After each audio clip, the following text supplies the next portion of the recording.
Arratsaldeon eta ongi etorri gaurko saiora.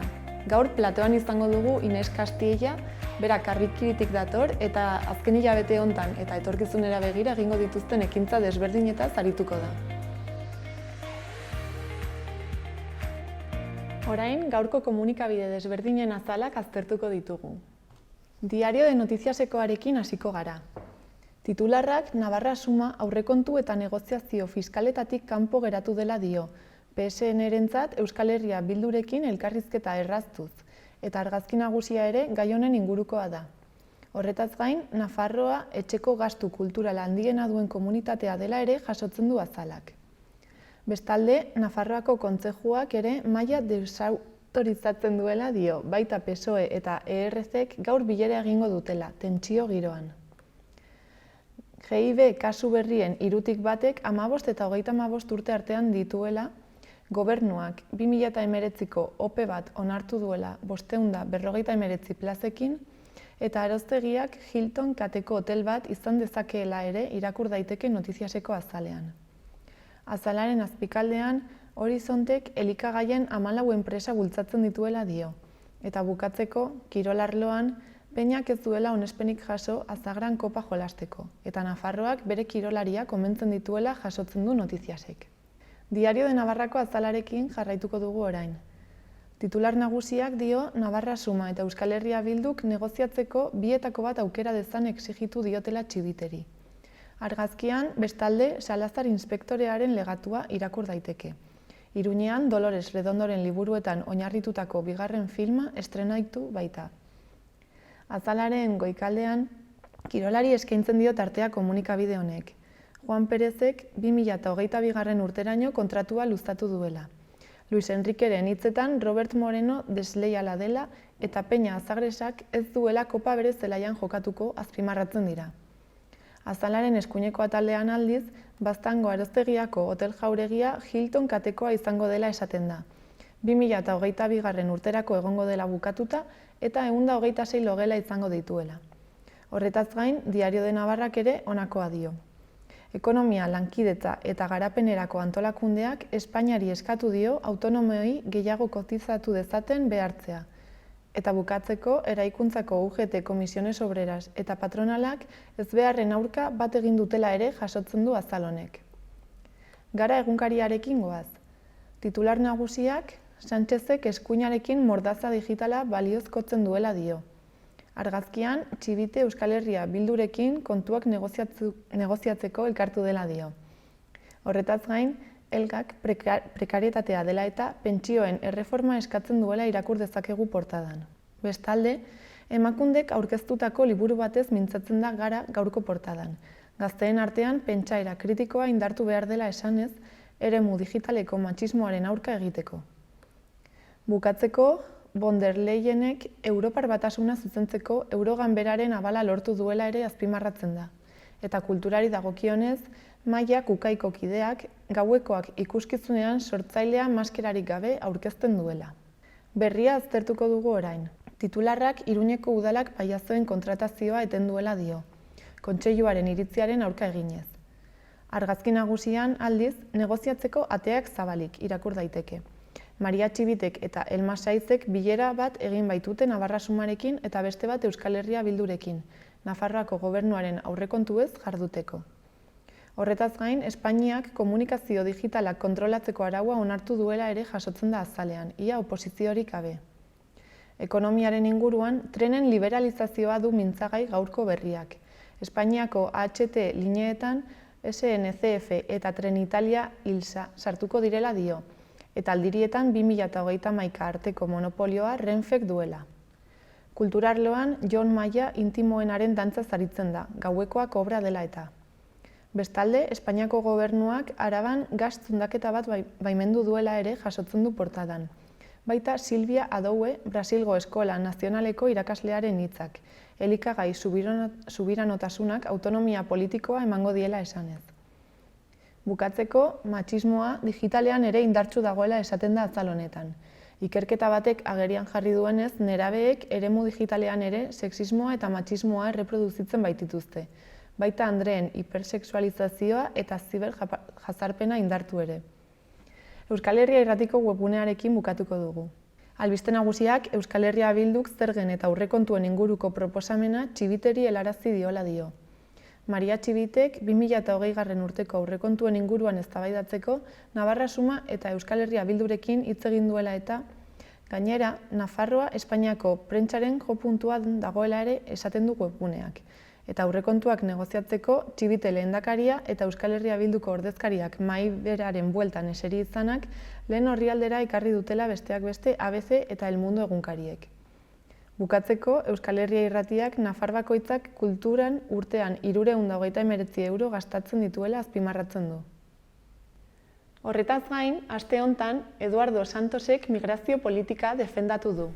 Itsasoaren aldeko hitzarmenak agintzen digu nolabait arriskuan dauden pertsonak salbatzea, eta portu seguru batera eramatia. Bestalde batetik behartuta gaude nolabait giza eskubideen aldeko hitzarmenengatik Europa mailan. Hala dela eta azken finean Nafarroak erakutsi behar du harrera emateko jarrera. Eta horretako gaude hemen Aita Mariko arduradunarekin hitz egiteko eta ikusteko nola adostu ditzakegun aldeko ekintzak haiek ezinbesteko ekintza egiten dutenarekin pixka bat aurrera emateko. Gainera, hurrengo astean Nafarroaren eguna dela eta Nafarroako Orkestra Sinfonikoa beren saioak prestatzen hasi da.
Gaurko eta biharko eguraldiaren iragarpena ikusiko dugu orain. Gaur, azaroaren 28an euria izpide izango dugu, batez ere eguerditik aurrera. Giro goibela egongo da denean. Goizean noizbehinka euri txikia egingo du. Arratsalde gau partean euria sarriagoa eta ugariagoa egitea espero da. Mendebaldeko haizea ibiliko da, bolada gogor batzuekin egunaren lehenengo partean. Temperaturek berdintsu jarraituko dute. Bihar, azaroaren 29an, eguraldiak hobera egingo du. Goizaldean euria egin dezake oraindik, baina goizean atertu egingo du eta ostarteak zabalduko dira.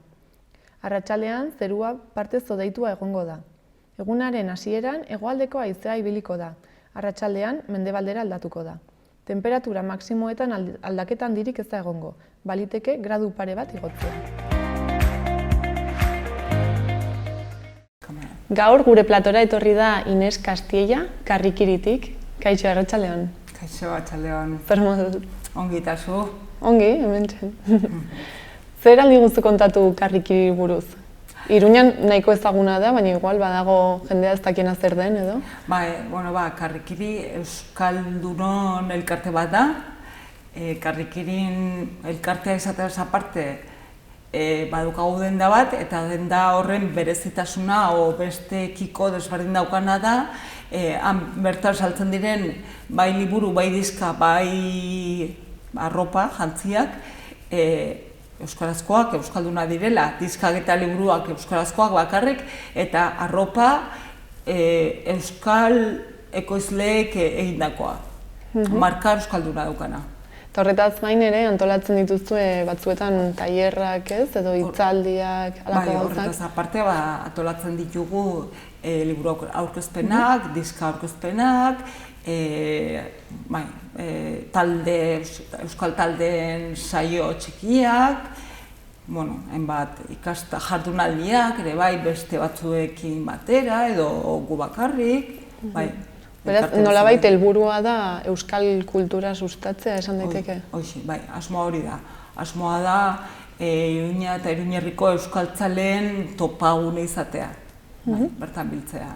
Eta adibidez, orain azaroan zer egin duzu, ze ekintza izan dituzue? Bai, azaroan zehar eduki ditugu, pare bat ekintza interesgarri, pixate ikusgarritasuna izan dutenak eta interesgarriak izan direnak, eta izan da aurre eta gazte literaturaren 15 aldea deitzen dioguna, eta aurtengo leloa izan da nola sustatu irakurzaletasuna aurre eta gazten artean. Eta aurretarako eduki genuen hitzaldi interesgarri bat, Asuna Agirianok emantziguna, Asuna Agiriano Galtzagorri elkarteko kide da, eta Arrasateko aurre eta gazte liburutegia dabil, eta berak kontatu zigun bibliotekari bezala, eta ez liburu zain bezala, desberdinak dira, bertako esperientzia.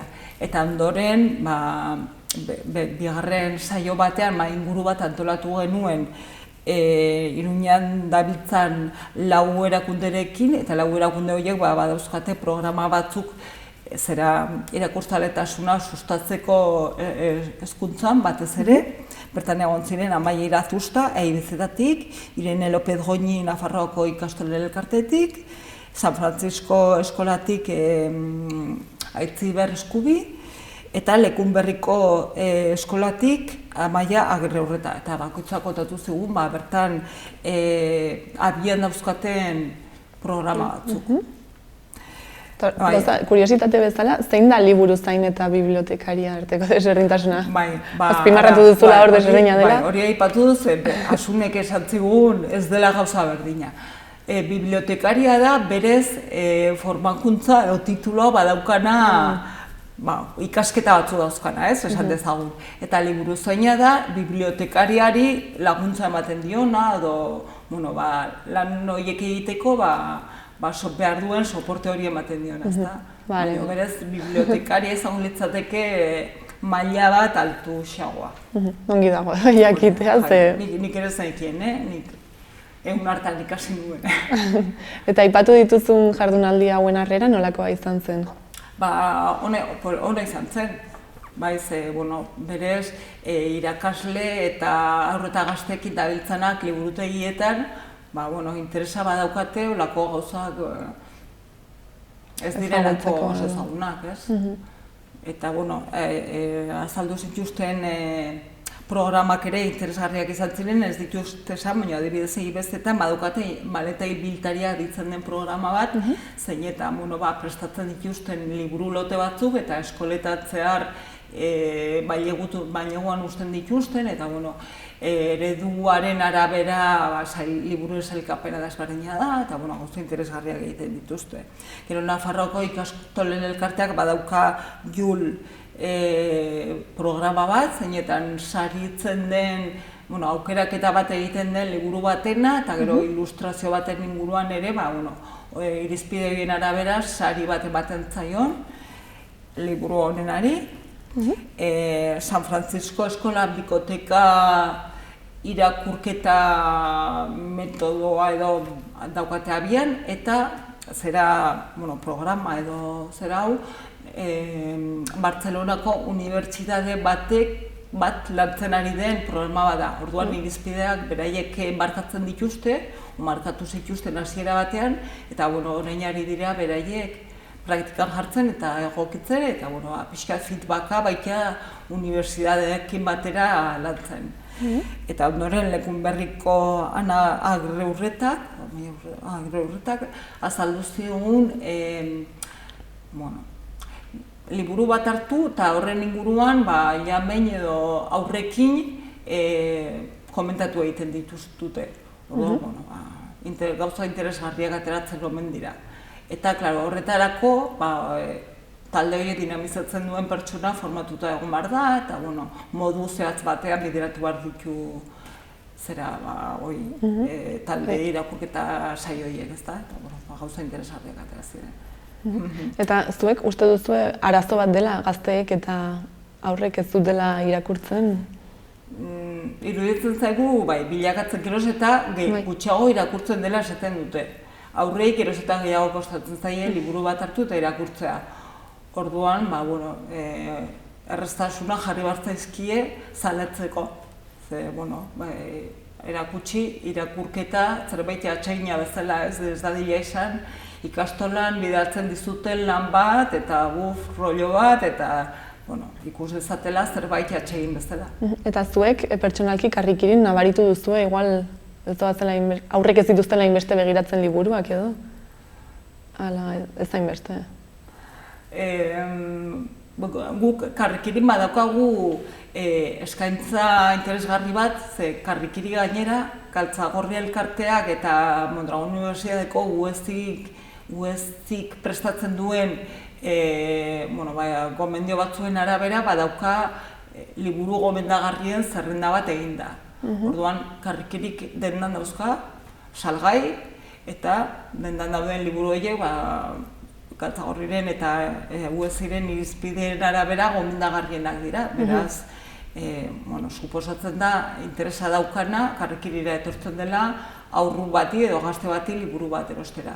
Eta gomendioa eskatu ezkero, Karrikiriko gomendatzen ditu libururik zerrenda horretan edo agertzen diren. Zerrendatik hartuta, noski. Eta horretaz gain, ze beste ekintza edo izan dituzu? Eta horretaz gain, bi liburu aurkezpen interesgarri izan ditugu. Bata izan da Unai Elorriagaren Iturria liburua, eta gainera hor anekdota polita eduki genuen, zeren eta liburu honetako protagonista, Pedro Iturria, Pedro Iturria da, eta Iruñean badago Peio Iturria deitzen den botikari bat, liburu bat idatzi zuena, duela pare bat urte, Euskarari Gorazarrea izena daukana, eta Peio Iturria botikariak honen berri jakin zuenean, Unai Elorriagarekin jarri zen harremanetan, eta relazio polit bat sortu omen zen, baina fisikoki ez zuten ezagutzen. Orduan, asteartean izan genuen aurkezpena, eta lehenbiziko aldiz elkar ezagutu zuten, eta oso polita izan zen. Beraz, kasualitate batekin, ez? Bukatu dute lagunak izaten? Liburuaren protagonista Pedro Iturria izan, eta gainera protagonista ipuini idazlea ere bada, beraz, protagonista existitzen da realidadean, ze Unai Elorriagak fiziozko pertsonei bat bezala plantatzen zuen bere liburuan, eta era non, Iruñean, existitzen den persona hori. Eta gauza polita izan zen. Eta gero atzo, izan genuen Bernardo Atxagaren bere azken liburuaren aurkezpena, Euskadi saria jaso duena, eta noski, Karrikirin salgai daukagu, liburu ederra, Atxagaren aurkezpena ere oso ona, Atxaga oso ona da, eta hoxen, eta horren arira esan ere, egun hauetan zehar eta gerora ere, Karrikirira etortzen dena Unai Elorriagaren Iturria liburua erostera, Peio Iturria botikariaren Euskarari Gorazarrea liburua oparituko zaiola. Orduan, nik uste dut interesgarria dela. Bai Iturria Unai Elorriagarena, baita Euskarari Gorazarrea izenburu daukan Peio Iturriaren liburua. Detaile polita gainera. Detaile polita, eta Euskararekin lotuta, eta badauka bere zera. Eta Iruñean egotea, Unai Elorriaga Bizkaitarra izan da, eta bere liburuko protagonista Iruñean egotea, Euskararen inguruko liburu bat idatzi duena, politia da, politia izaten. Eta elkar ezagutze hori, lehenbiziko aldiz Iruñean izatea eta Karrikirin izatea, polita, oso polita izaten. Biak oso pozik, guk oso pozik, eta deno pozik. Eta orain Gabonei begira edo baduzu zerbait berezirik prestatuta? Gabonei begira, Iturria liburuarena, Iturria liburuarekin batera Euskalari Gora Zarrea liburua oparituko dugula, hori alde batetik, gero Euskal Jantziak, Karrikiriko Euskal Jantzi dotoreak, hori berdin ere, hemen Euskal Herrian ekoiztutako jositako jantziak dira, oso jantzi dotoreak dira, eta badaukate zera berezi bat, diseinu aldetik, eta berezitasun hori, dotorezi hori daukate jantziek.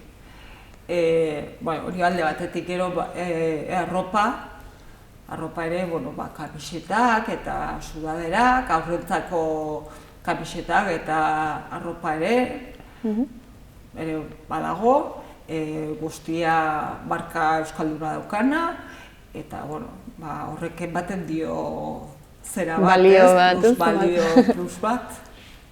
Eta orain, etorkizunera begira, baduzue beste jardunaldiren bat edo ez, urtarrilean? Eta hori da, eta udazkenetan zehar lantzen aritu gara, eta urtarrilean antolatuko den jardunaldi batean laguntzen parte hartzen ari gara, Elkar Fundazioa eta Nafarroako Euskara Teknikarien elkartearekin batera. Hor, ari izpia hartzen dauka izena, jardunaldiak, Euskal Kulturaren erronkak Nafarroan subtitulo bezala, eta jardunaldi hau sortzen da sumatzen hasi delako orokorrean, Gizarte Euskalduna, Euskal produktuen, Euskal ekoizpen kulturalaren kontsumoa jasten ari dela.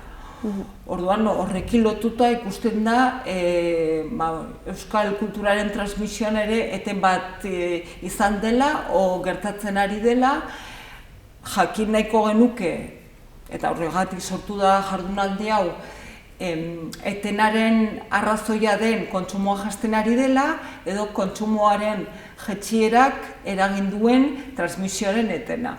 Horren inguruan hausnartzeko, jardunaldi bat antolatu da urtarrilaren 24-ako, kondestablen izango dena goizean zehar, eta jardunaldi horietan, programa pixka bat kontatuko dizue labur bilduta. Hortan, sarrera bezala egongo da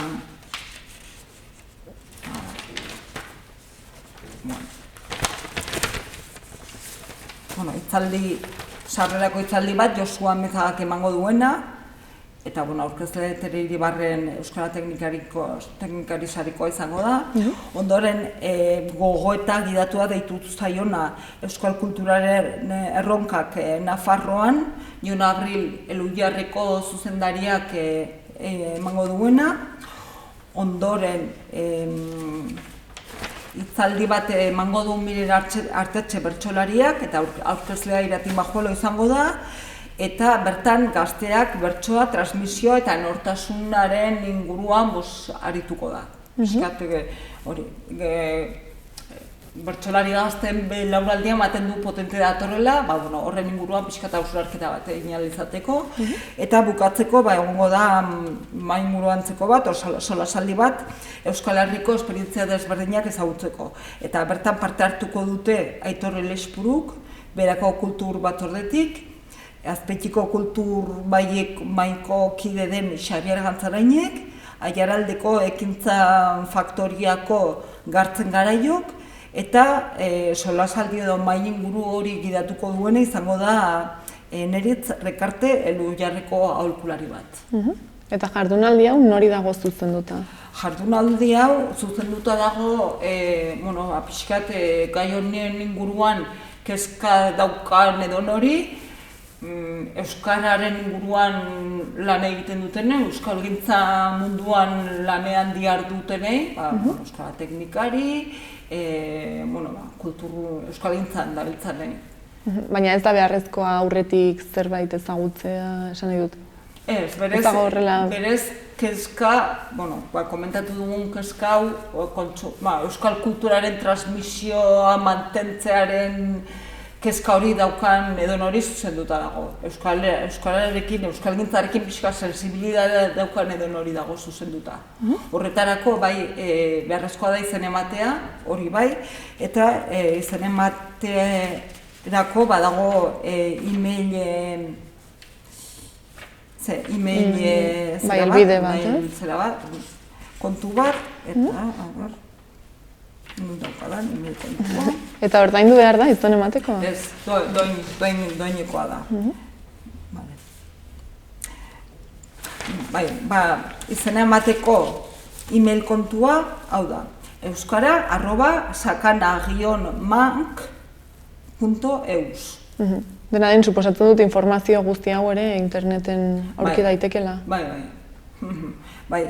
Karrikiriren webgunean sartu ezkero, hor aurkituko da honen inguruko informazioa, izen emateko linka baita ere, Euskara jantzien inguruan badago bideo oso polit bat, egindako jardunaldien inguruan, liburu aurkezpenak eta haur eta gazte literaturaren inguruko jardunaldi guztiak ere Karrikiriren web horrian daude jarrita, orduan www.karrikiri.eusera sartu ezkero, kontatu dudan guzti horren informazioa bertan jaso ahal izango sartzen denak. Eta hau eta gero baduzu horrela pentsatuta beste zerbait, ala joango zarete ikusten eta... Horrengoz, epe motzera, esan dezagun hori daukagula, pixka eta aurrerago begira, beste erakunde batzurekin batera daukagu maiatzaldia deitzen dene ekimen bat antolatuta, katxiporretaren inguruan ere badaukagu zerbait hor buruan pentsatuta, aurreratu ezin dena, baina jakingo duzue, hemendik gutxira, eta hurrengo urtera begira prestatzen ari gara. Hurrengo batean etorriko niz gauza gehiago kontatzera, oraingoz hau ezin da gehiago aurreratu. Dena den, jartzen dituzue gauza guztiak zuen webunean, edo norbaitek jakin nahiko balu zer antolatzen duzuen, non begiratu dezake?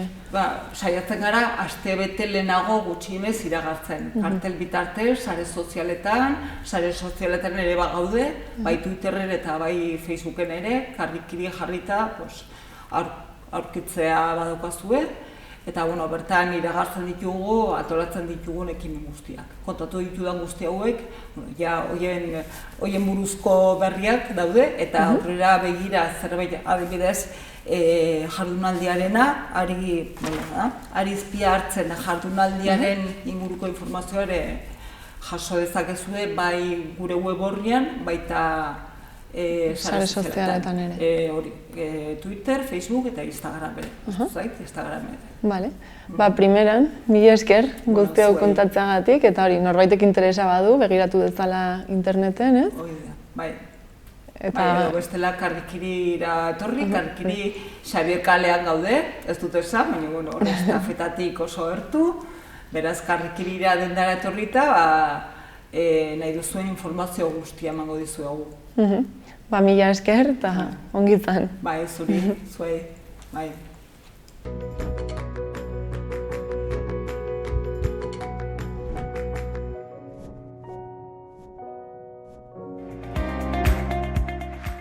Aste hontako agenda errepasatzera pasako gara orain. Gaur, Nupeko Euskararen astea dela eta ekintza desberdinak ospatuko dira. Horretaz gain, geltokin dantzaldi klandestinoa egingo dute.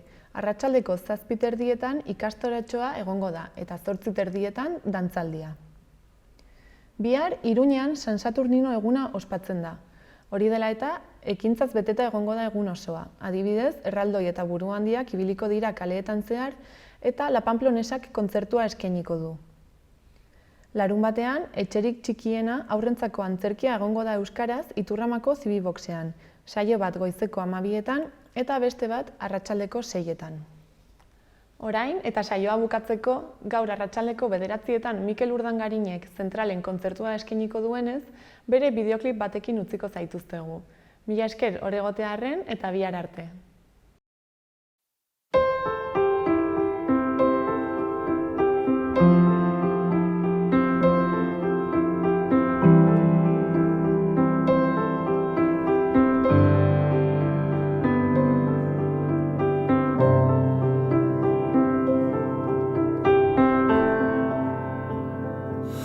Iparraldeko portu zarra, ekar dezagun kantara, kale guztian sentimendua, edalontzian ikara. Marinelen itzarrotzak baina, ginebra onaren dira, gau biluzia sartzen zitzaigun, begi zabalen nira. Gau erdiaren ere muetan, labanagoak aidera, izarri ziren aragi azpian, odol berua lurrera.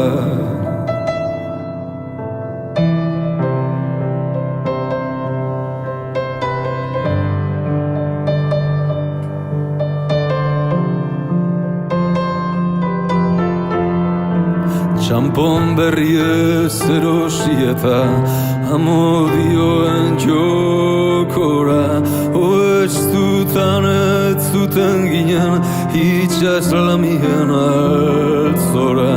Kantalizunen alegrantzia, akordeoien tristura, ez gara egundoa itzuliko